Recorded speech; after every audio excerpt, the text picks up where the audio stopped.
standard statement that this meeting is being, thank you. This meeting is being recorded by the SDIC. If any other persons present are doing the same, you must notify the chair. At this time, hearing none, move along. Going to do introduction of committee members. I'll start and then go around the table and around the screen.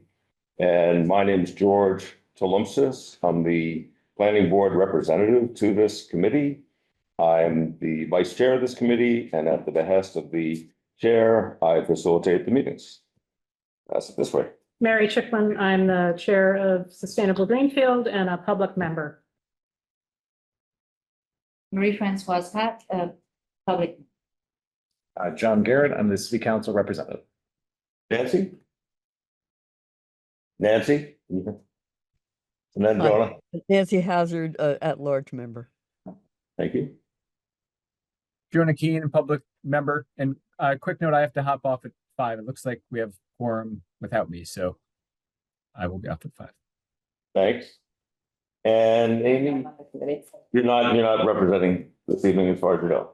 Okay, thanks. On the committee. She's great. Amy Kaling, Community and Economic Development, enthusiastic non-committee member. Carol Collins, non-enthusiastic. No, I'm the Director of Energy and Sustainability. Thank you. Just so you know, Mary, if you hadn't heard, I guess Eric and Marlo wouldn't be able to be here. And Hannah indicated they would be late. So. And I have one thing, just that Eric did in fact designate Amy. Oh, good. Okay. Power, great. All right. So she is a Thank you. enthusiastic and official.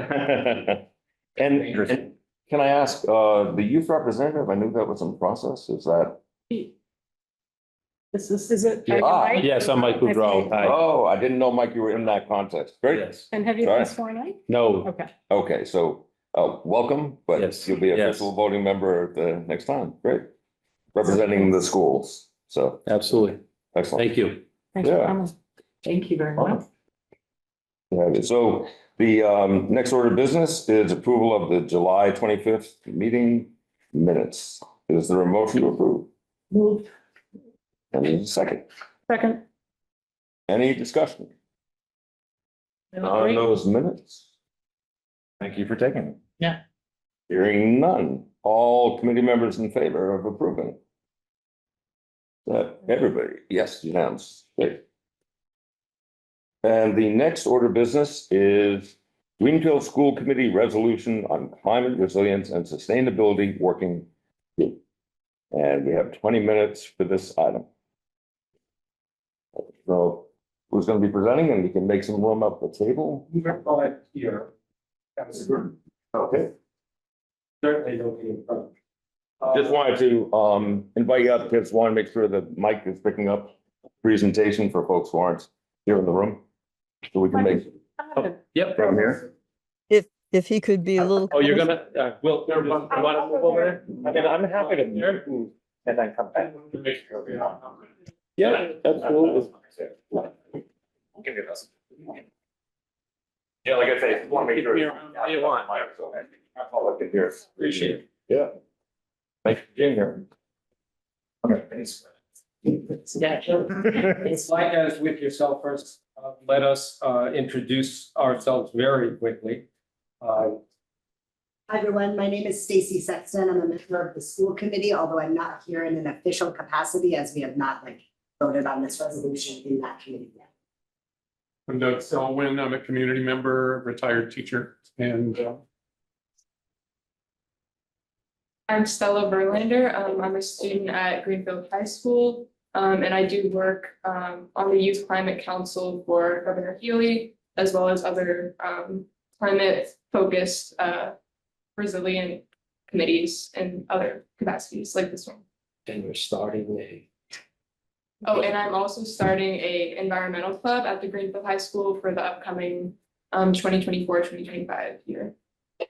And I am Paul Jablon. I spent many years as a high school biology teacher, working with my colleagues in math and social studies and art in lots of areas decades on the idea of climate change, and having that be interdisciplinary taught in schools. That's starting back in the 70s. And I'm just a citizen here. So, oh, I'm sorry, right up there. Okay, I'm Susan Miller King, and I'm also a member of this group and a retired teacher who's very interested in this topic. And you also part of this group? No. Oh, okay, just involved, that's it, thanks. Can we do a check to make sure these folks can hear okay at your distance? You're good? Mhm. Perfect, thank you. Thanks. Thank you.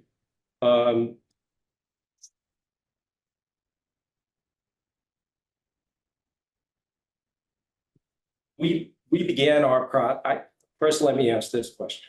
Have you had a chance to look at any of the 3 documents that? Good, perfect. Makes it so much easier, less than 5 minutes. We began this process after Carol had left. And so we used some models from cities that were successful with this process. And we tried to adapt those to Greenfield. And for 2 reasons, we stopped. One, the most wonderful thing is Carol came back. But the second is that we felt it would be a useless process if we didn't coordinate with everybody who's everywhere in the city doing anything related to this. We would just be curmudgeons otherwise. And that is the last thing we wanted to be. Some of us still are that.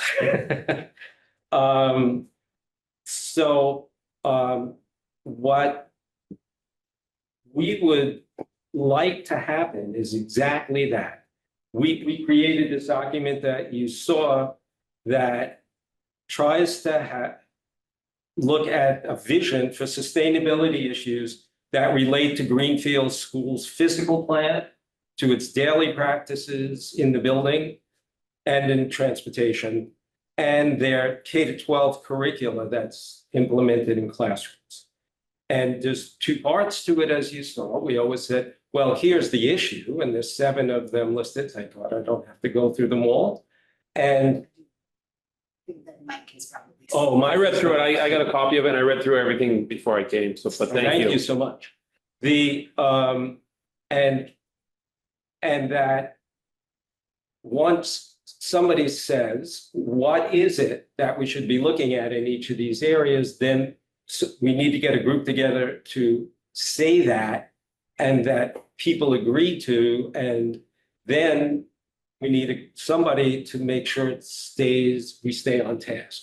Now, the wonderful thing is Greenfield is just so far ahead of the curve on so many of these issues relative to our counterparts around us.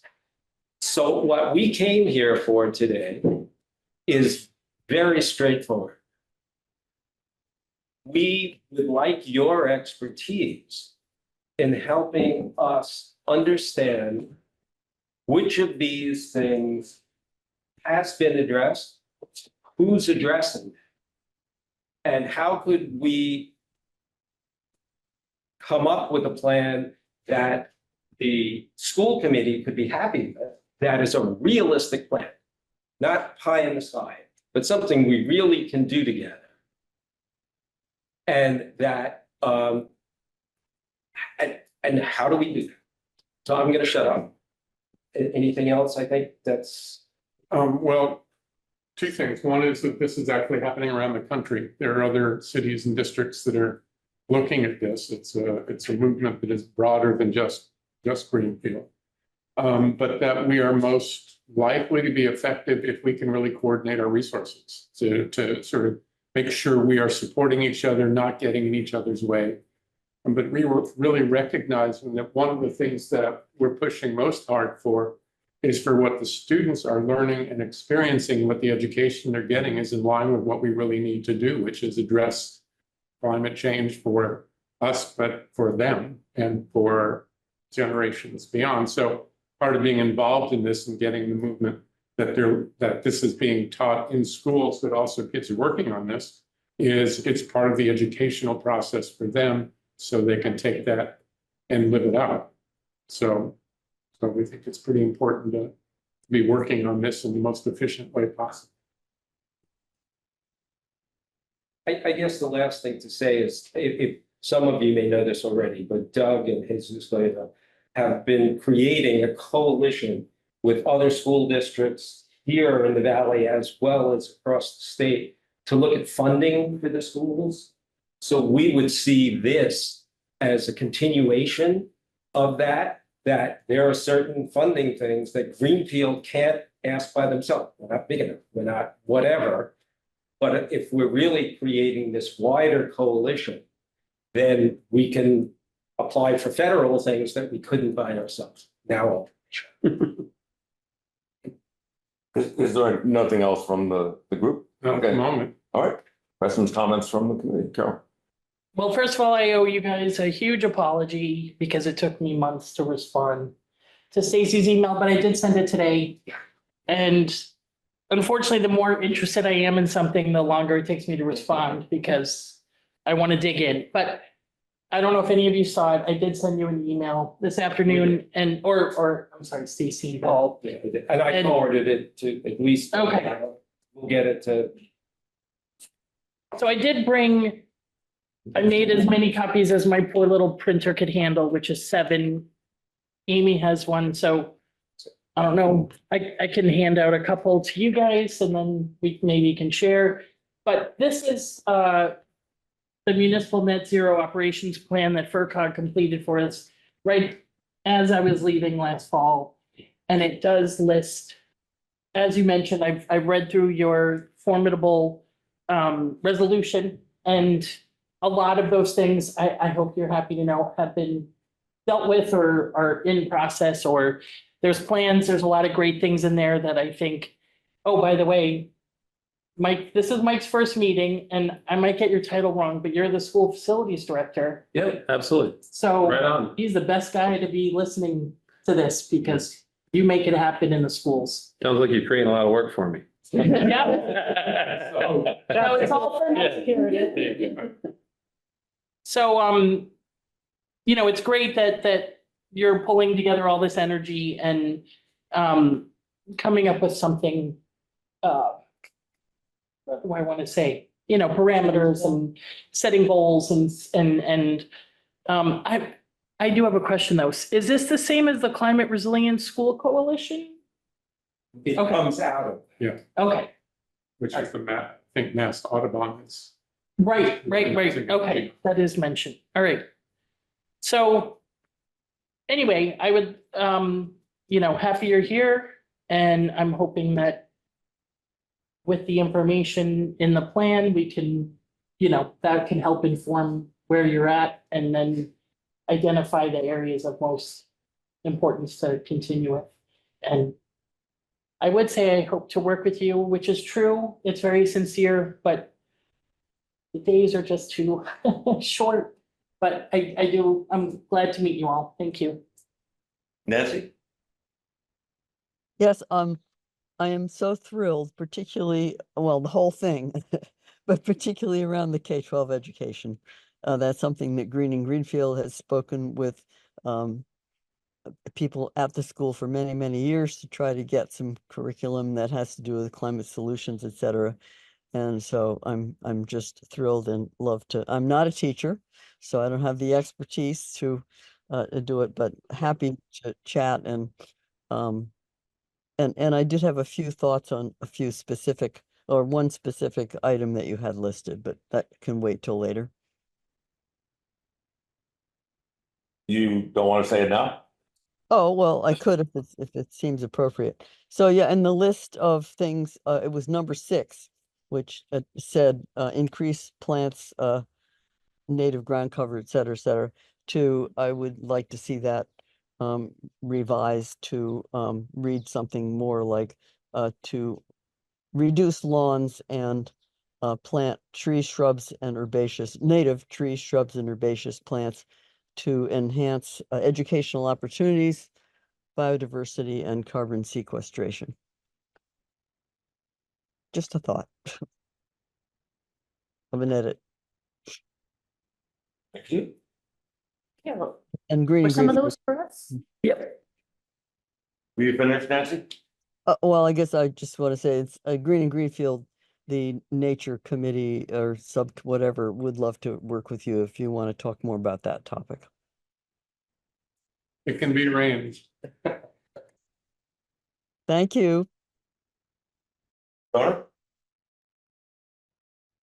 Yeah, did you say that you were connected with Mass Audubon? Have you been connected with Brittany or Ollie out of at Mass Audubon? There have been meetings that they've organized that several of us have been part of. So they've been at those meetings. So we haven't talked to them. We talked to actually Ollie a couple of years ago before this project came up, at the Garlic and Arts Festival. She was there. And we talked about working together at some point. So, but we haven't specifically talked with them that I know of around this now, but would like to. Yeah, I recommend connecting with them in the Youth Climate Leadership Program that they run. I think could be a good resource. Great, thanks. Mary? I had the idea that you had specific questions as well. Are we not entertaining specific questions from you? Not at this time.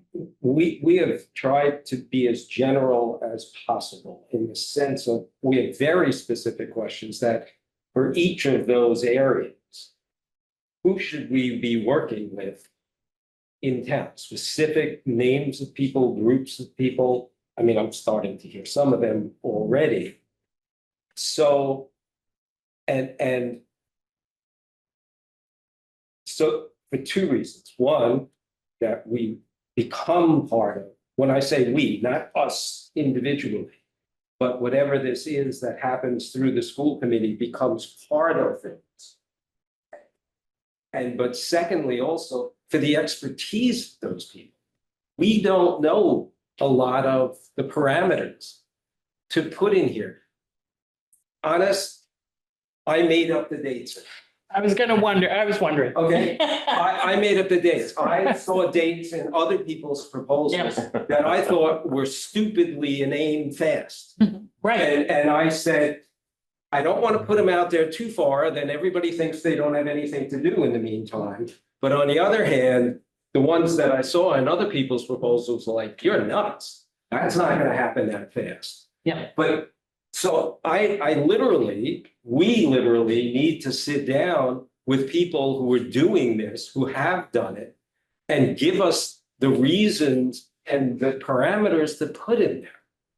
So do we have specific, for every one of them, we have specific questions, but we're looking for who?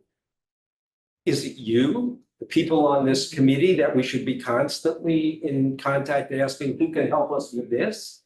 Or is it other people in town? I mean, you might not have been here at the last meeting, so we wouldn't know you're the right person to ask.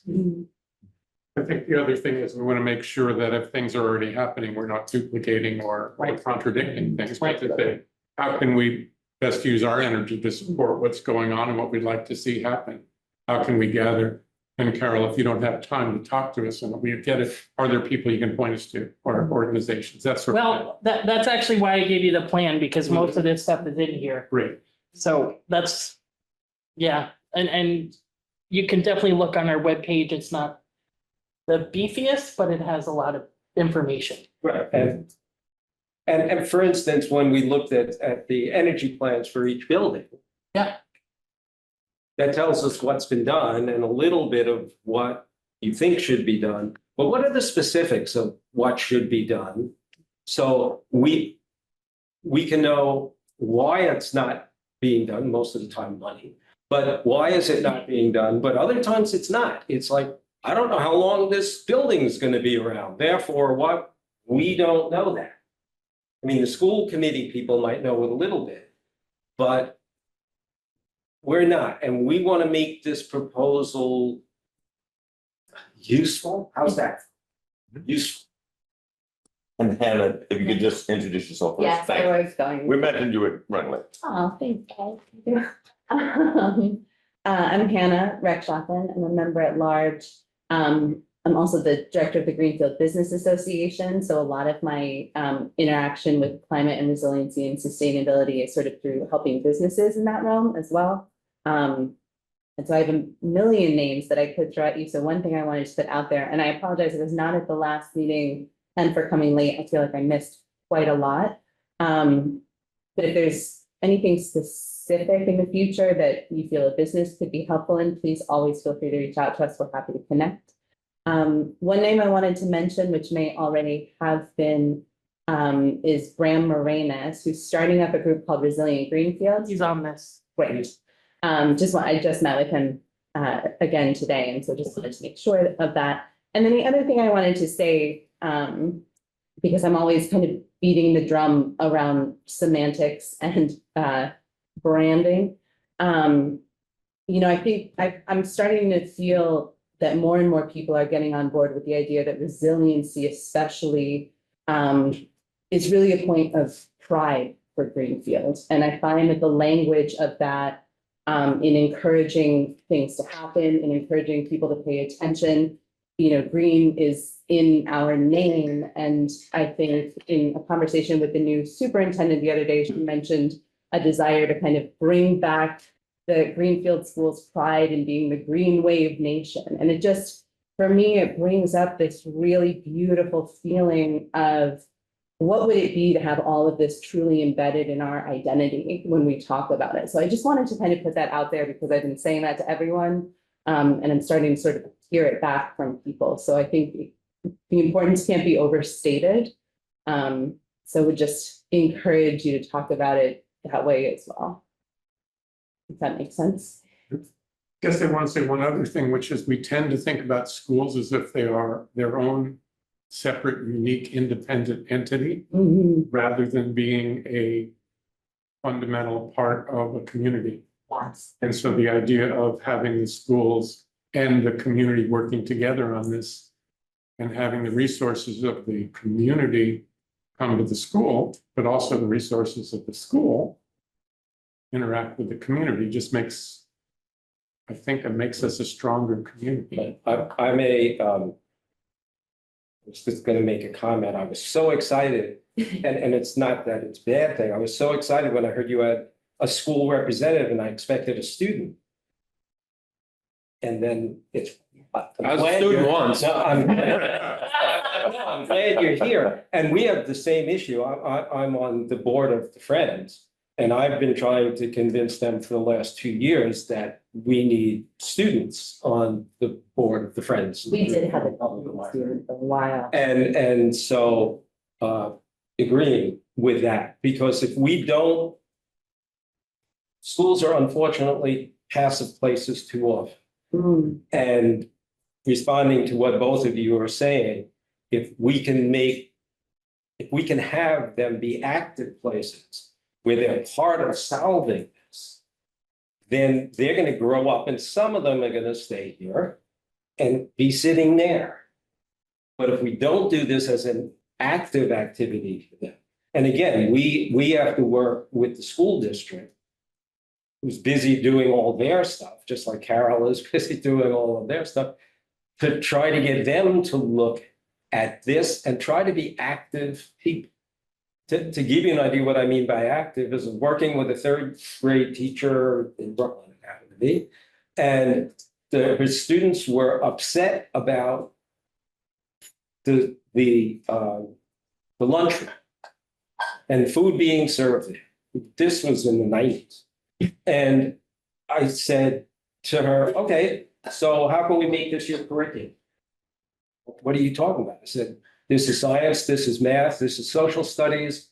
I went down the list on it, and the students did a 6-month study that they sent to the school board and it was called School Board in New York, the school board and the superintendent about why food is thrown away, how much food is thrown away, what would the students eat, what won't they eat, what has to happen at the school, blah, blah. And it was this amazing, like, third graders, like 75-page report that used all their math skills, all the things they were studying in local social studies about who could change that, because the people in the cafeteria said, we can't change any of this stuff.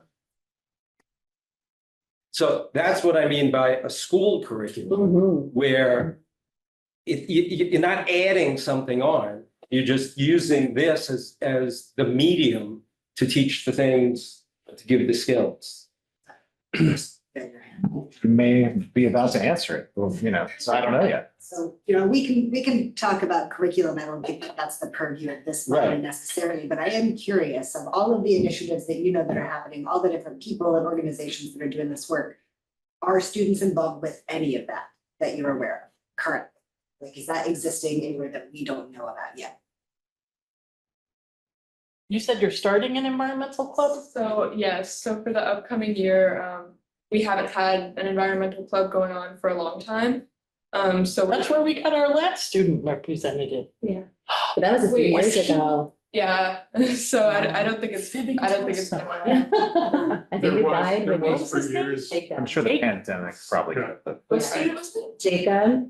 He works Jacob, he's at UMass he now. graduated, he was on this committee as our youth liaison. He graduated, I think it In sounds like maybe the 2020? club, Yeah. went down. with him. Yeah, I bet it was a COVID thing. He That's was that's so what- active, Yeah. yeah. Well, Kathy Wilkins ran the environmental club at the school, and then she retired, and nobody really moved in. We from Greenfield actually connected with them and did some things with the environmental club, but it hasn't really been picked up since then. So the idea that it's starting up again is great. Yeah. Because of the student. Yeah, yeah. I'll call myself because I haven't spoken yet, then I'll get to John and Jonah, and I'm watching the time. We're winding down on our time allotted for this, but it's up to the chair if we want to extend it. One thing that dovetails when in the master plan, that dovetails with the effort you're talking about, and I didn't see alluded to in there, is about the issue of idling. And one in the transportation chapter, one of the goals is fuel use, climate change emissions, and air pollution by vehicles will be reduced. And tucked away in page 294 of the master plan is an implementation action, strengthen and enforce anti-idling laws, increase public awareness about the negative impacts of idling. And this, you're helping me catch up on a long delayed task of mine, because this committee had actually delegated me, I think a couple of years ago, to follow through on this and actually to contact the school system or the school committee. So, because there's also in the Code of Massachusetts Regulations, 540 CMR 27.00 is the regulation of motor vehicle idling on school grounds. I don't know if you folks are familiar with that, and I know that, for example, at the middle school, which I walk by all the time, there's a very worn out, very badly placed anti-idling sign. But this seems like it would be an area to be ripe for this kind of initiative to focus on, and a very visible way of highlighting this kind of concern. John. I love that you just brought that up. Like, that is. George is on the idling. Seriously. Like, I 100%. Anti-idling. And I also just, not that this is an answer to you came asking questions, but I just really appreciate you folks coming to this committee. And, you were asking, how do we know, where work is being done? And, you're talking to Carol, and that's beautiful.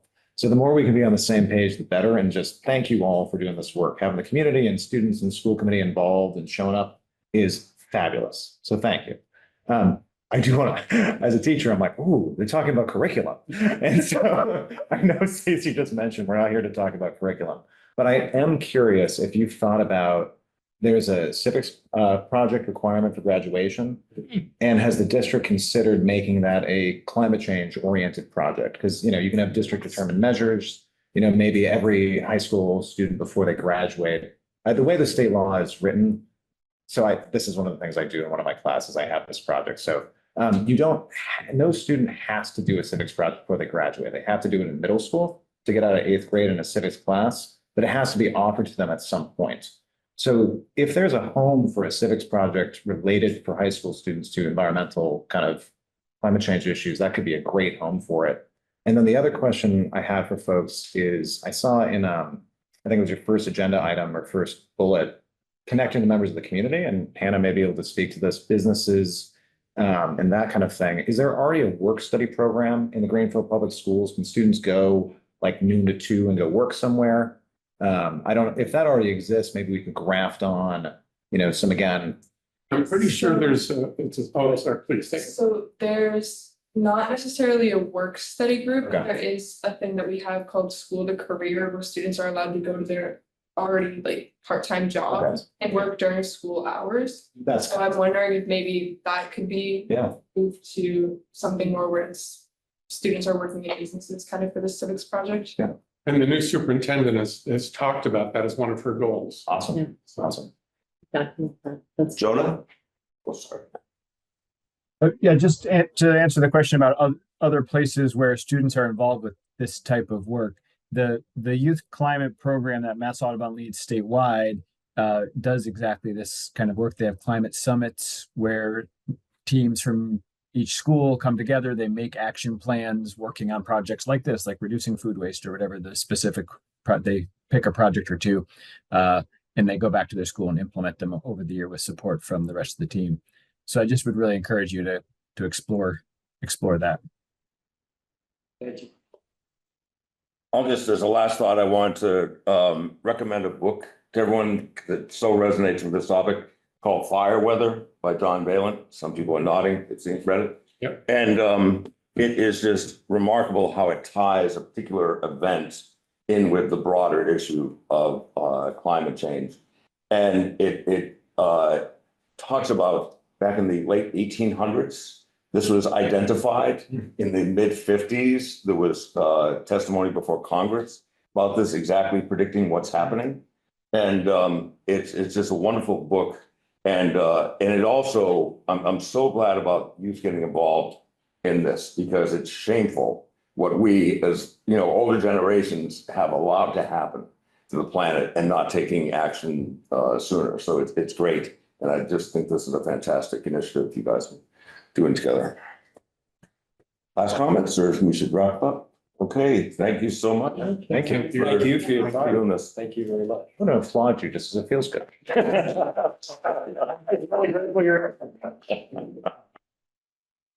And we can talk to Rick and John. Please. Anytime. The next item on the agenda is the 2024 master plan Thank you. recommendation review.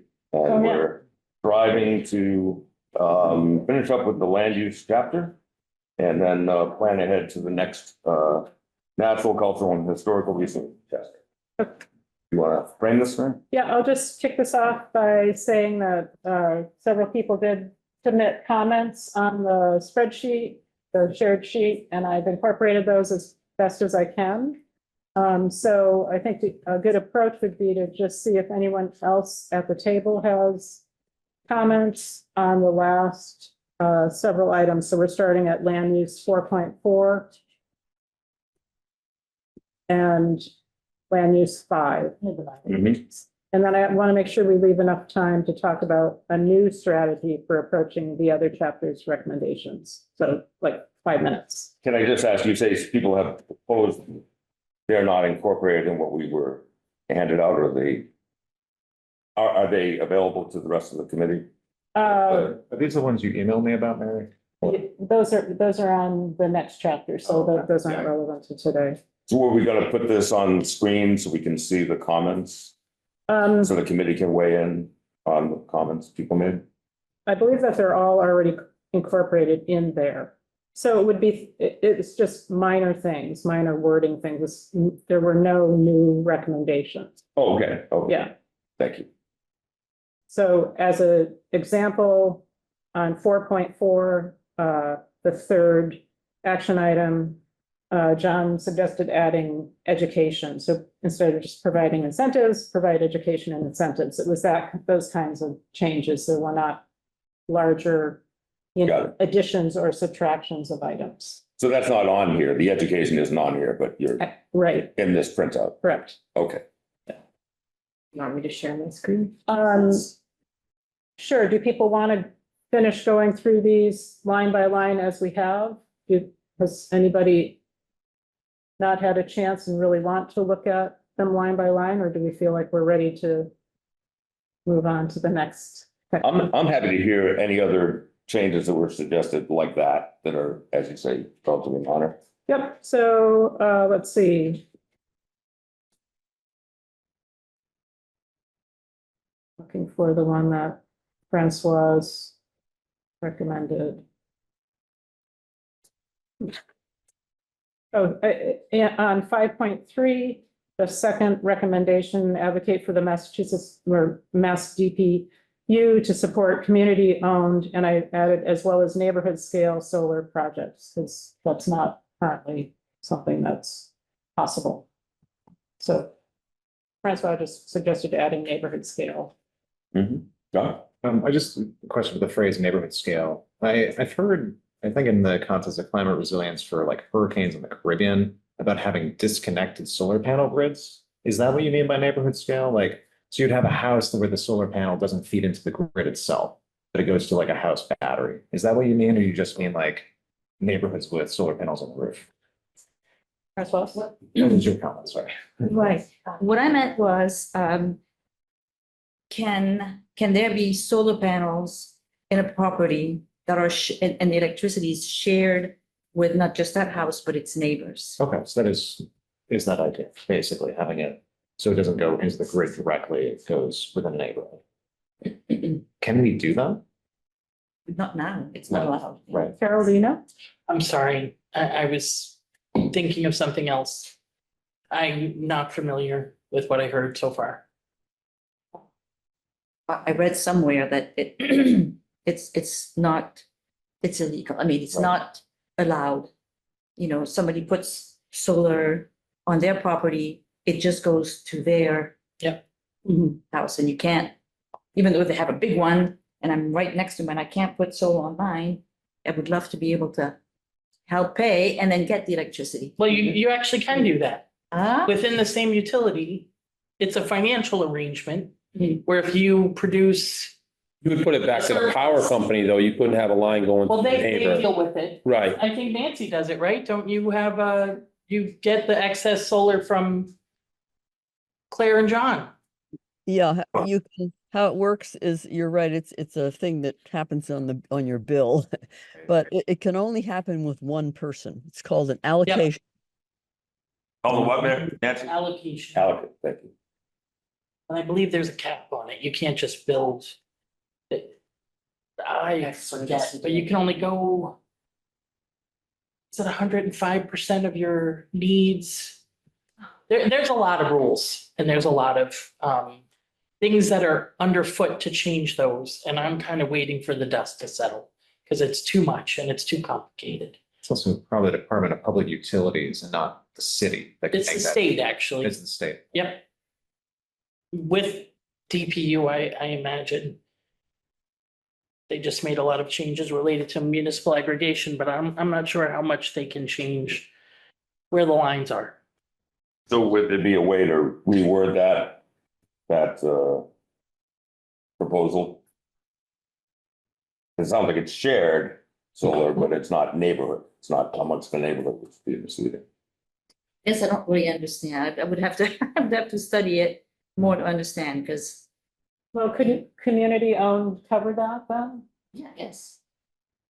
I mean, I would almost back it out and just be more generalized to support or advocate for more beneficial solar development We'd use that word. within the community in all forms, or because again, I know there's a lot going on. And you don't even want to know how many things I've tried that were impossible and then they were going to change it and then, so I think sometimes it's good to be, yeah. But otherwise I was just going to let all this fly. Nancy gave a thumbs up to that. Because it's Ready? in flux. I agree. Exactly. It's good to be general because you don't know what's going to be possible. And Yep. and then if it's general, you just understand we want to make this better, but you don't be specific about it. Oh my God, remember Nancy, we worked for 2 years on a community owned solar? Such a great idea, so much work. supposed to be possible, impossible. Was that the last addition that came in? There was just a comment by Nancy wondering what happened to some rows, which I hid. So I could take a clip and then I forgot to hide, so they haven't gone away permanently. They're back there again. That was it.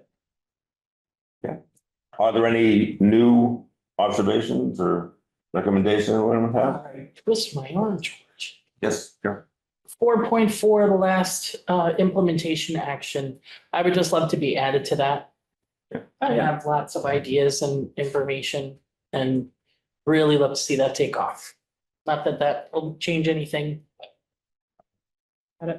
Regarding that same column, I see 5.1, the second recommendation or implementation action, there's no one listed as a leads Where are you? department or stakeholder.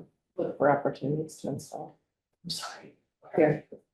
5.1, the second recommendation, look for opportunities to install PV with meadows planted underneath. That's a separate thing. There's no one listed as a lead department or stakeholder. Energy and planning. Not seeing that. Okay, I see it now. Got it. So I who did thought they were that? all, Yeah, I know, it's, the line is pretty faint. I'm inclined to either make that go away. I would make it go away. Because they got rid of the incentive and they changed that too. I don't even know where that's at anymore. Yeah. Is it not still a potentially valuable option? It's hard to know what is the right thing to do. You can find sources reputable all over the place that are gonna tell you the opposite things. We're in like kind of crazy times right now.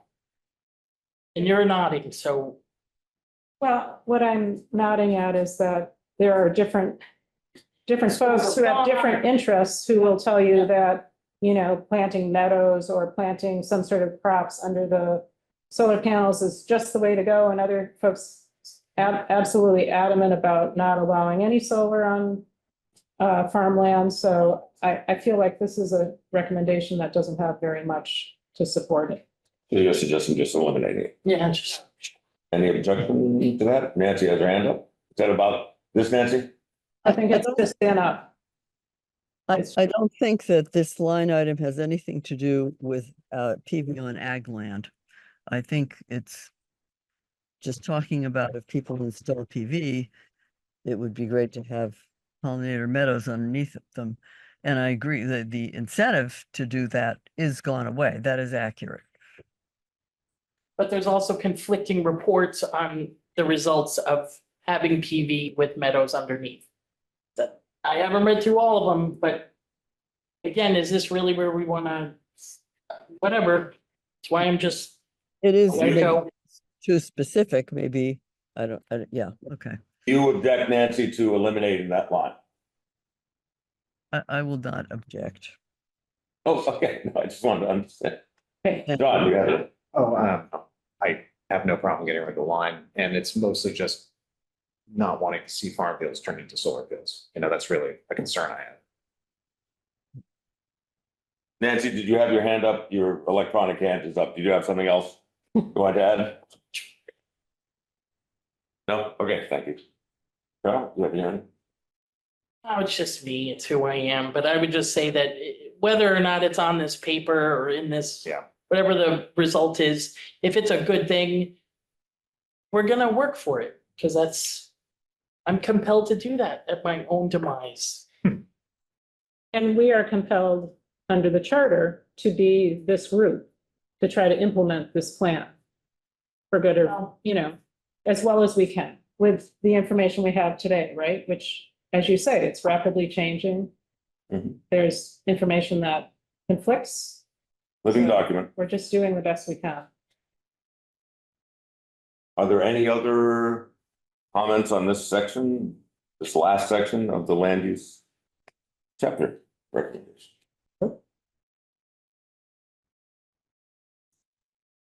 Being none. I guess we're wrapped up with that, and you want to move on, you said, to anticipating a process for A new process. streamlined process. A new process. Uh-huh. Streamlined process.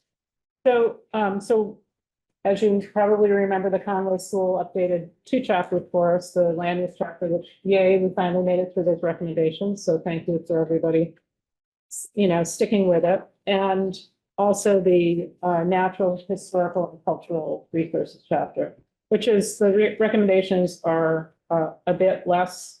There's fewer of them. And I don't know about anybody else, but I've found this process both illuminating, talking through each line item, and also excruciating at the same time. And I would like to suggest that we either decide that we're going to do more, sort of do more work at home and come ready with proposed changes, or we might need to have extra meetings because these are 2024 recommendations that it would be great to get those 2024 recommendations to the planning board in 2024. But at the rate that this process, which again is, it's a great conversation, but it is very time consuming. And I just don't see us making that goal using the current process. Any comments from committee members? No? It's not a 3-hour city council meeting, as far as painful, not to disparage the full council, but as far as the process, I know we had discussed this earlier about potentially having more meetings, and if we're going to take, I find discussions valuable, like having the folks who came in a minute ago and we're talking about integrating the schools into like a bigger climate plan is exactly what it feels like we should be doing as a city. So creating opportunities to get everybody in the same room, like we miss Marla, right? Like having him here, because he's going to be the one who's actually got the boots and the shovels or directing the people with the boots and the shovels to do these projects in many cases. So I would, if it's a binary between making more comments on the spreadsheet or showing up more often, I would pick showing up more often. So. Yeah, great, Jim. There was more a question if we were doing the more homework, would it all show, like we would see it in real time? Yeah, we could. I mean, it would be in that sort of comment form, which is not the most user-friendly form, because you have to hover over it to see it. I'll call myself, I find certainly it can drag on sometimes and be less efficient. But I think that's the work of the staff committee. You get down to the details and you have a discussion about it. And as far as homework, I think that had always been the expectation. We weren't just going to come here and look at it fresh and come up with ideas. We were going to prepare because that you would prompt us. Here's the spreadsheet. Look at the spreadsheet, and all of us, we're busy people. We're imperfect, but that is the expectation. And I think this will probably be more efficient because we've had some practice at it and we realized, okay, let's be prepared. Let's get through it in a reasonable amount of time. And I think, having the comments on there can be helpful. I'm a little wary of open meeting law, process, stuff going on outside of, where the public can see it. But if they're just simply sent in and then they're fully discussed at the meeting, that seems like that's not it seems like it's housekeeping in a way, which is something that's okay to have communication about, but I'm not totally sure about that. Yes. I think that the way that we did these right now at this meeting, this last group of land use recommendations is maybe a happy medium where we didn't sit and read out loud every single line item and discuss every single line item when it was sort of assumed that the ones we weren't discussing, we were fine with, and the ones there were comments on, we actually talked about. And I think if we adopted maybe that in between answer, that would give you the conversation that was helpful, but maybe eliminate some of the excruciating part. I like that idea. And I think, just practically speaking, whoever of us is leading that particular discussion could just ask, are there any comments or changes on, number 1, number 2, and not drilling down unless, like you say, somebody has a change. And one other thing I just wanted to mention that maybe we've a little bit lost track of is that there were 3 of us Sustainable Greenfield folks who worked at the Conway School who did a first round of vetting on these. Clearly, there was a lot to work on to work on the land use chapter because it's more technical, more zoning, things like that. I think this round, Jonah and myself and Nancy, all of us have more, I think, the natural resources, experience and some of the cultural pieces. So hopefully this second chapter's recommendations will be a little less, sort of technical heavy, if you will. And I'll call myself again, I think, I've always been aware that this was the students as well as the group from this, the representative group from this committee. But we're an 11-headed beast and, it takes, it's not the most efficient way of doing things, but it's rich, and you get different perspectives that come in and say, oh, I hadn't thought of that. Here's a different angle on it. So, but I appreciate the strive for efficiency. And I'm wondering if maybe setting a target of, we're definitely going to get to this amount in advance, you know what I mean? So we're really honed on, we're at least going to study on that portion of it. I like that. So I think that's good. I have a question, being as it's August 22nd, and I think we're aiming for a November planning board meeting. How does that only give us 2 more meetings of this committee before we need to be done? And I do my best when, when people are requesting to be on the agenda or whatever, to really protect this time, because, we all want to get through this process, right? There's other things. I don't even know what we want to do once we're done with this process. Honestly, I think we'll have to sort of reconvene around that question, but, yeah, Is it it is. realistic for us to get using the model that we just did for these last? I do. Realistic? I do. And we could even, I don't know what the timing is on this. I know there's a couple more items. I guess it's not realistic to jump in right now because we have about 10 minutes, a lot of this. We could get through the first one because we've already pretty much achieved it. At least part of it. Are we able to do that when it's not on the agenda? Oh, good point. That is a good point, because what is on the agenda is to agree upon a streamlined process. So. Well, I would say it's streamlined if we start on it right immediately. This is the problem with the rule. Their guidelines. Oh, the bottom line, doesn't that allow us to list? Public body may consider and take action on unforeseen matters not specifically named in this notice. Especially because we're not binding on any of this, like votes. Yep, I think we should. Okay, it's your call. Yep. So, and then people waiting. Might want to read it then. Yep, so, do folks have a copy of it? If not. Is it email? Because I'll share my screen if I know where it is. Yeah, please. It's that same Yeah. spreadsheet. I don't think so. The one I was looking at only had. I was getting all this stuff together and then Oh, yeah. think about that. Or Mary, if you can quickly just. I'll read it. It is the same spreadsheet. It's just another tab. Another tab. Okay, then. It would be, if Sorry. it could be shared to see it visually. it would help. 30 seconds. I've already closed it, but I will find it again. Thank you. Sorry. It's got green. Talk amongst yourselves. I'll just read the overall goal, just to set the stage, which is establish a standing open space committee for the purpose of prioritizing and guiding land protection and implementing Greenfield's open space and recreation plan. Done, good idea. It's happened. Carry on. Okay. All right, but now I have. Implemented.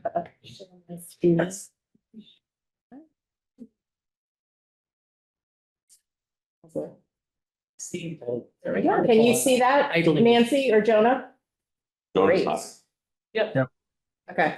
So my question would be, do we still try to establish a standing open space committee at this point, or do we just, John? This is a little bit of a cheeky comment, but every time I make a checklist of things to do, I usually put something I've already done on it. Like, right away. Yeah, it's like a psychological bomb. Well, So and it's the second item is what we've done, which is to form an open space group as a subcommittee of Sustainable Greenfield. So the question is whether we still, at the same time, are trying for that standing open space committee. I would say absolutely yes. We don't want this to be a ephemeral, subcommittee. We want it to be an established thing, and this is not this is gonna go for years to come, so, Sure.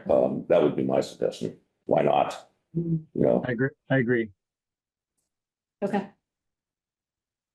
so it's work with me to determine everything can be graded, okay. Other means, and so it shouldn't be, at this point. Oh, I see, consider forming and then it's complete. Okay. I just wrote complete just Yeah. a few minutes ago because it felt good. So Amy, is there a way of making it big enough so that we can actually see what you're sharing? Oh, you can't You see can't it? see it? Well, it's minuscule. I don't Oh, know. really? It's showing the screen here. It's a very large DVD. Yeah, I can see it fine here actually as well. I think it's on her end. Control Oh, plus. okay, we got it. I got it now. Great. So are we done with that first goal? I think so. Shall we move on? Great. So the next item is around increasing urban tree canopy and expanding urban green space. And I'll just mention that some of this came from the open space plan and some of it came from Greenfield Tree Committee's 2020 tree inventory and action plan. So that's Status. so do we want to read these out loud today, or do you just want to review it and comment? I would like to have the opportunity of reading this and thinking about it and commenting and we talk about it at the next meeting. Okay, okay. I find this difficult. Okay. On the first one? Is it in True Nuts? What's the? Yes. Oh, yeah. Okay. You know, iTrue is a new product from Apple. It's It's very expensive and it will not be able to be recycled. a little robot that needs. Mary, let me ask you, since Nancy has just said would, rather than get into the meat of this at the moment, it would be helpful to prepare.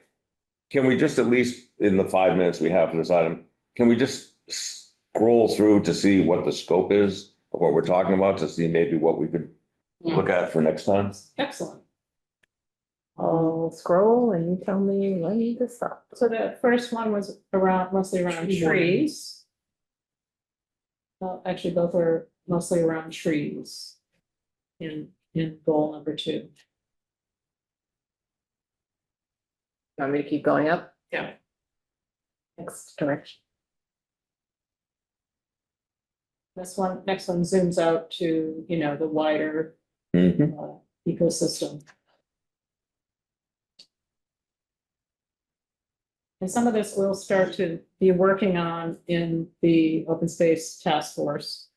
So it's possible over these next few weeks, when we meet, we might have some additional suggestions to bring back to the larger group. Okay, keep scrolling, okay. Access. So, A little faster. Oh, sorry. Thank you. I'm trying to read everyone's yeah, face. One is a big, big, big one. okay to keep moving? Just doing an overview. So. Yep. Is the one in Russell Dam the one by Meridian Street? Okay. And that's what the Greenfield Light and Power Dam is one upriver? Yeah.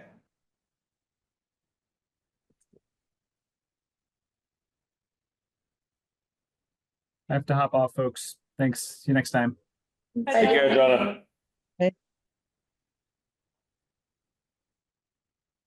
Okay. The Highland Pond one, I anticipate will be one that generates some conversation. Yeah, I figure.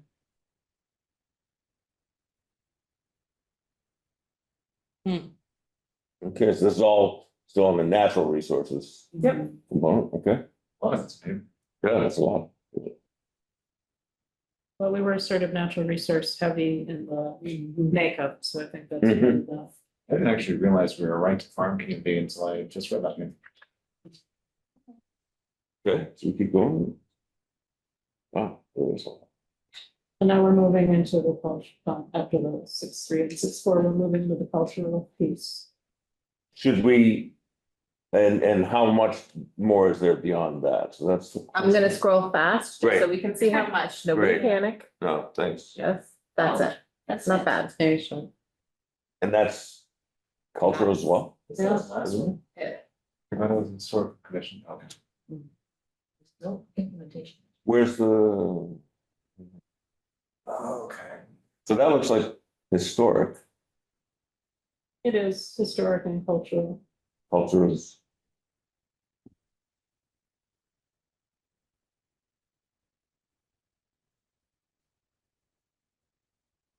So we can see that. I mean, in some ways, some of the cultural piece got lumped in with the land use piece, because there's a lot of focus on downtown. Mm. So there was some overlapping. It's brutal life though, right? Nothing's ever in a clean box. So the natural resources section is obviously the bigger half, if you will, of this.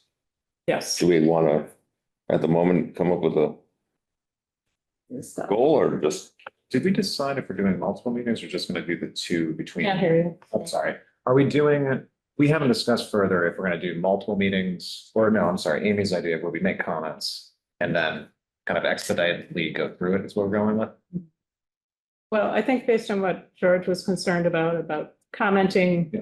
in between meetings, I think we'll just bring comments to the meeting. Try to come very prepared. And everyone will be sure to be working off of the same exact version. Everyone will hear or see those comments.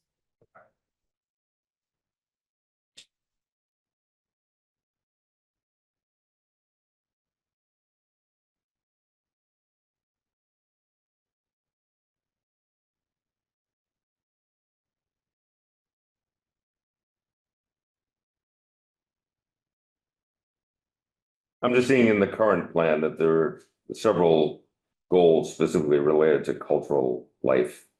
Uh-huh.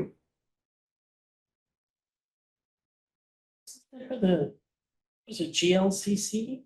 Greenfield Local Cultural Council. Are they still active? Yep, we are.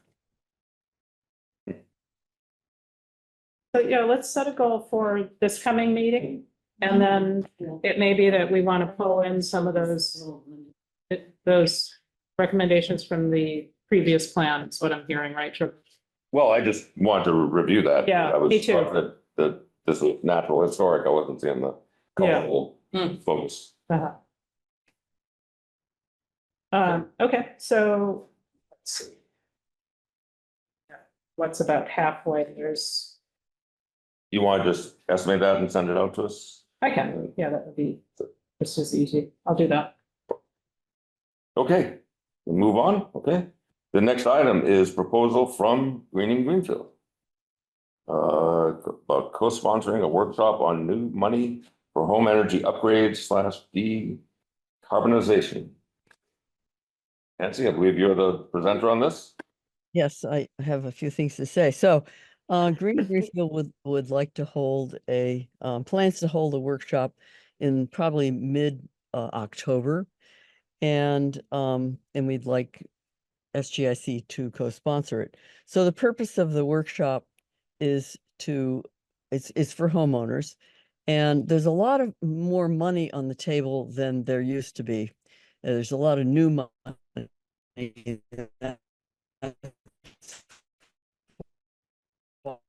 Lose your signal there, Nancy. We can't hear you.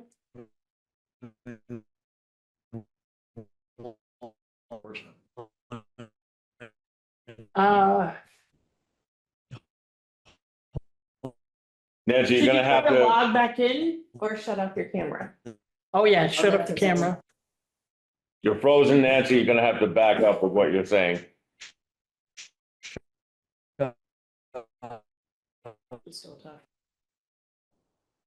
Oh, that's rough.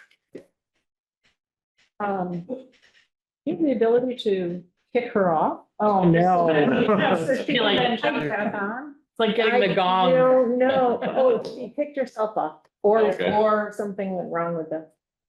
All right, can I take this moment? I want to call it barbicide, but I keep looking at your drink and it reminds me of those things at the barbers that have the combs in them. Oh, sure. Just a little bit of mint syrup. Okay. It's a French thing. We like mint. It's a what? It's a French thing. We like Oh, mint. okay. Well, I love Moroccan mint tea. That's- Oh, yeah. Should we Yes. go on to public comment and then when Nancy? You tell, sure. Yeah. So why don't we open it up while we're waiting for Nancy to come back to public comment and if there's any, if people could just introduce themselves if they want to make public comment and give indication where you live. Anyone interested in doing that? Stephanie, I see you're still on. I'm hoping. If you wanted to offer something, you could. Is she still active? I can't quite tell. It's a little odd how it's. I don't know. Think so. I think she just. Yep. Okay. Oh, Is that you, Stephanie? Yep, please. Hi, Stephanie Duclos, Chapman Street, Greenfield. Wanted to know if the spreadsheet that you are referring is available online to at least go over so that maybe we can email our comments in. I know you don't want the general public to probably manipulate that document, but I wanted to know if it was available to everybody. Thank you. Okay, I'm sorry, Nancy is back. I don't know. Hold on a sec, Nancy. Yep, we're gonna get you in just a second. We're in the midst of public comment while we're waiting for you to get back on. Thank you. Thank you. Did you want to respond? I'm looking for advice from others in terms of how to handle this request. So we did put I mean, I guess one way we could do it is to ask Carol what she thinks. Well, in my opinion, this is a working document for the committee to kind of sort through what came out of the process before I would think it goes to the public. Not to keep anything away from anyone, but it's still trying to sort out what, based on the expertise of the committee, makes sense to do going forward. I don't know if that resonates. I would think the document would be available, and as with any other committee or board, the public can send in information if they want to share that. So, yeah. Amy had her hand first. Rock, paper, scissors. I thought the way that you posted on this week's agenda, the draft section that we Right. were gonna comment on seemed a perfect way to do it. That's, if you don't mind. Yeah, no, I think that method would be great. Just having the public be able to see what we're looking at makes a ton of sense to me. And, if I was sitting on, Zoom, I would be kind of flummoxed, not knowing. No, I get that. And so like, I absolutely think that request makes sense, but doing it in a way where you can't accidentally comment or you don't accidentally give edit control, that seems like a nice happy medium. Yes, sir. In the case of making something like this that's in process public, what are the parameters around how the public interacts with it? For instance, we all decided to delete a line a few minutes ago. Would the public have a chance to actually comment on that, or is it purely like a view only kind of thing? If you want to meet your November deadline, Well, it's, Just to know, you're talking about commenting at the meeting? Commenting if it's available publicly, would that, so let's say, for instance, we make it public, it's available, someone goes through, makes a lot of notes, comes to the meeting, are they in that case then a sort of voting member on edits we're making, or they're just purely listening and No. sharing ideas, sharing thoughts? Comment. There's a public comment section of the meeting, but there's also, it's the chair's discretion whether to allow comment within the context of a particular agenda item. Okay. So it would be up to the chair whether or not to offer those. And if people want to send in stuff ahead of time, typically that's something that boards and committees can receive, and then it would be up to the chair to, read them, to full extent or just, edit or whatever, just for time. Just to understand. Yeah.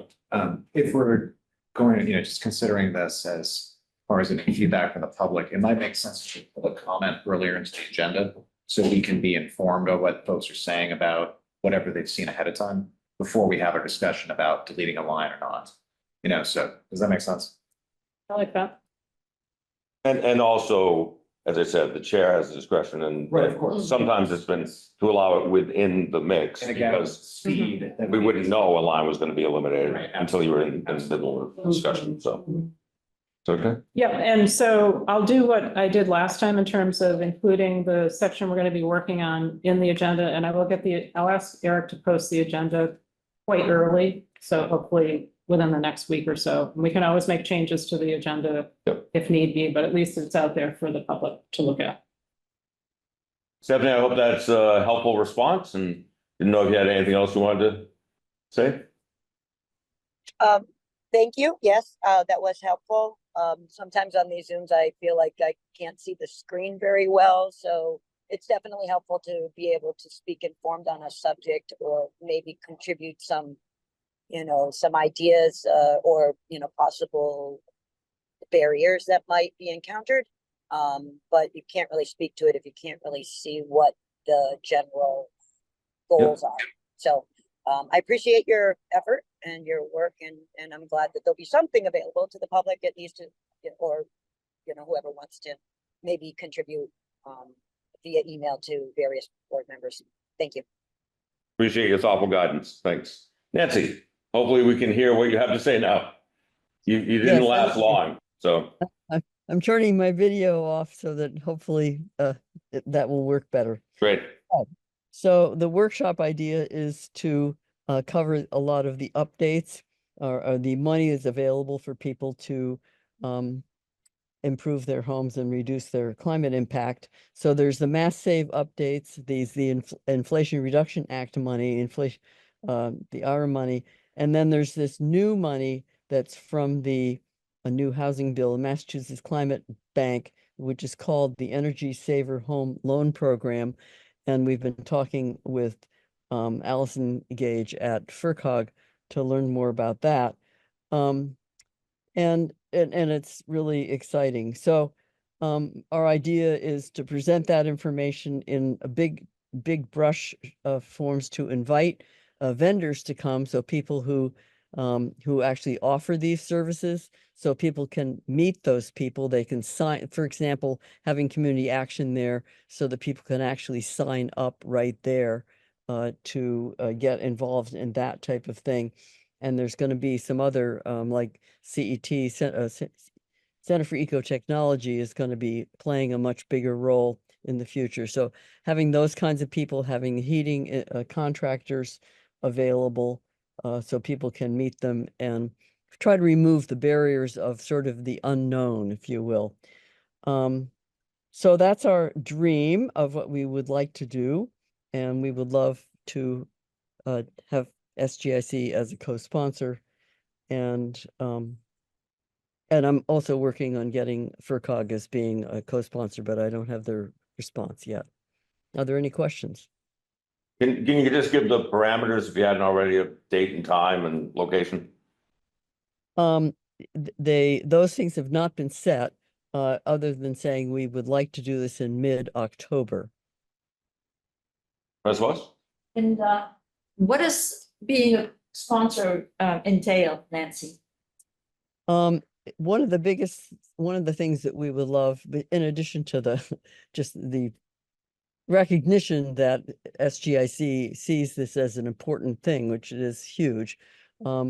Also, we would love to hold it at the John Zahn Community Center, and I would need to have this committee make that request. So they do not allow a nonprofit out, to make those requests.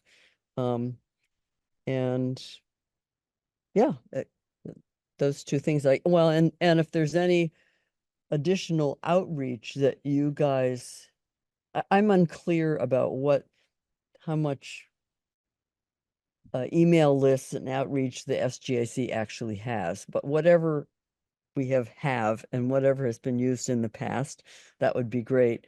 As most of you probably know, Greenfield has an extensive e-list of 2,000 people who've attended our things in the past. And of course, we would write a news release that would go in the recorder. And also some other people are really good at social media stuff, which we're not so good at. So it'd be great to have that input too. There? I'm just wondering if Sustainable Greenfield makes that request with the city, then does this become an official meeting of Sustainable Greenfield, which is what the city told us when we had a Conway school gathering, which then would require us to have a quorum in order for the event to be held. So that would be a concern I would have, whether or not we have the capacity to have a quorum. And I'm concerned about potentially giving up our meeting in order to do that other meeting. So I just wanted to raise that as a question, comment. Amy?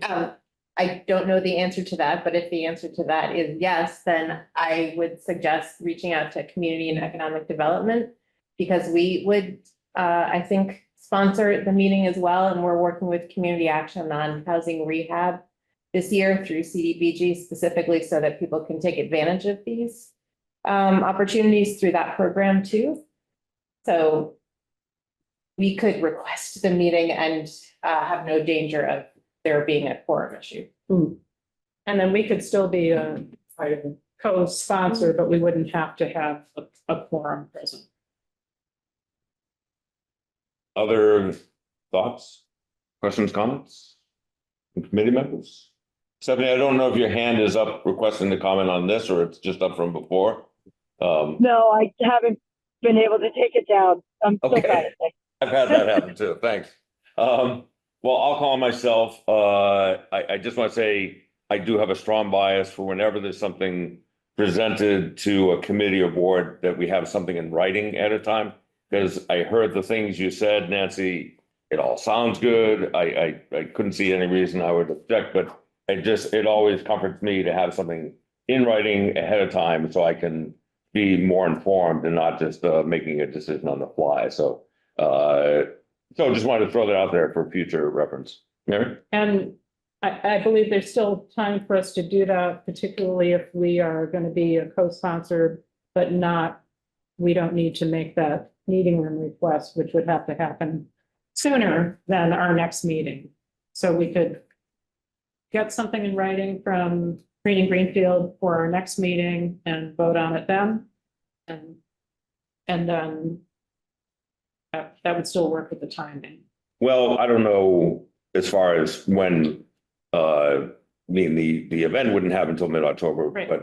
but advertising or promotion about the event might happen sooner, so I don't know. And I wasn't saying I couldn't vote on this. I just wanted to make the point that it's helpful for me to have something in writing for any kind of thing like this. So, John. If timing is a concern about having us get eyes on this piece of paper, is there anything keeping us from doing a remote meeting? Sorry, let me speak louder. Is there anything keeping us from doing a remote meeting? Because like part of the reason that we meet so infrequently in this group is because of this room not being available, right? No, No, it's a monthly meeting. It's just a monthly meeting. Or standard. Right. I just am hearing you say you want to see it, but potentially advertising may need to happen sooner than our meeting. Is that right? Right. And so that was just my thought, like we could meet remotely if we needed to look at something and, endorse it rather than waiting for the later meeting. I'm not suggesting it's, Okay. in this case, absolutely necessary for me. I'm just saying as a general principle, I find it a helpful process. But I'd be fine with, and I'm not sure if it's endorsing or sponsoring, I guess but I'm happy to,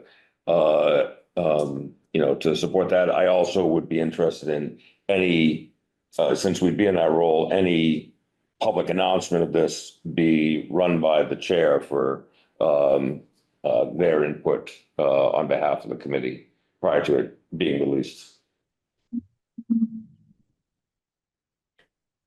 Any other questions or comment, or is there a motion? Well, I just want to clarify. So I think now, based on what Amy has suggested, the only thing that really is being asked of us is to say, yeah, we support this coming meeting and we're willing to help, advertise it. We're not being asked to provide the meeting room or have a quorum or anything else like that.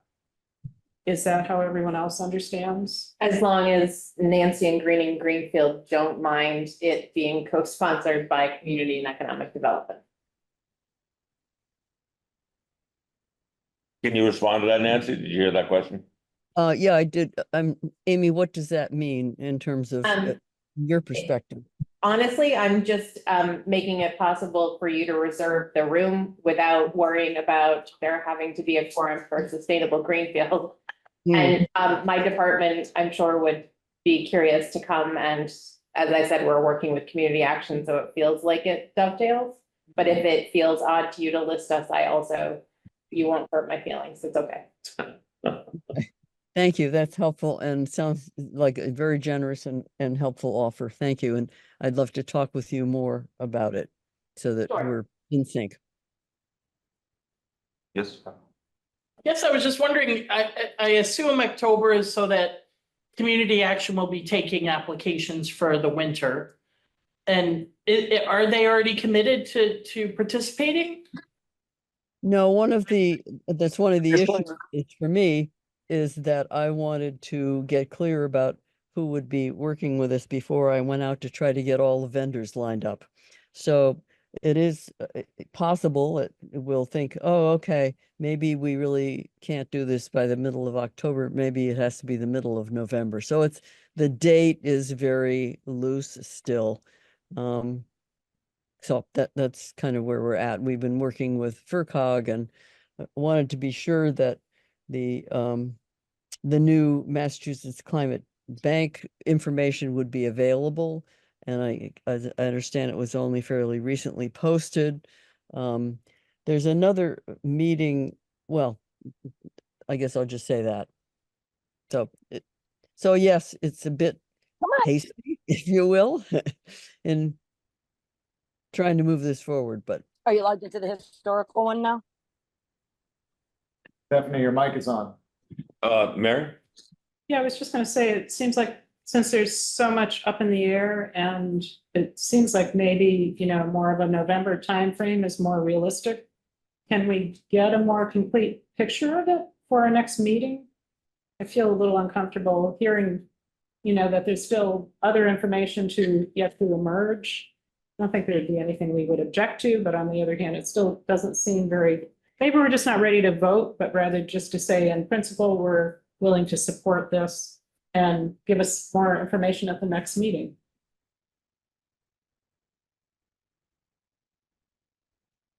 Nancy, you. That's fine. I mean, for me, the more information would be, oh, did I get the vendors that I want?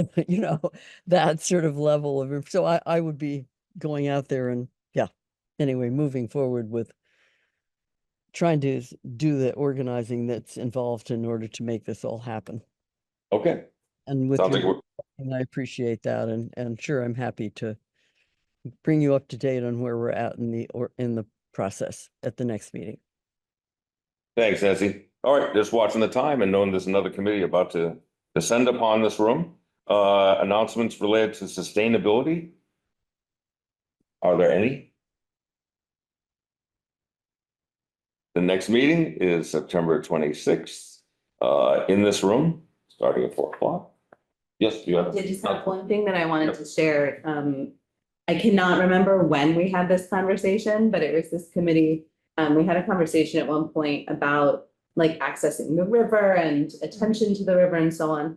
And I just wanted to share that we had a Greenfield Business Association roundtable on Monday night focusing on the Deerfield Mill River Street corridor with business owners. And one of the things that we talked about there was also accessing the river and potentially, as we're trying to encourage different business nodes to think of how they want their neighborhood kind of referred to, River District or Green River District was the clear leader among business owners and representatives of the Precinct 7 neighborhood group. So I just thought everyone would be happy to hear that that is on the minds of that corridor as well. And that was brought up in a meeting on some other day this week. Monday. So some of that is in motion. Which is exciting. Great. And we'll be touching on that next month because that's part of the natural. Is there a motion to adjourn? Second. All right, all in favor of adjourning? Aye, it looks unanimous to me, though I didn't see Nancy object, so. I'm good.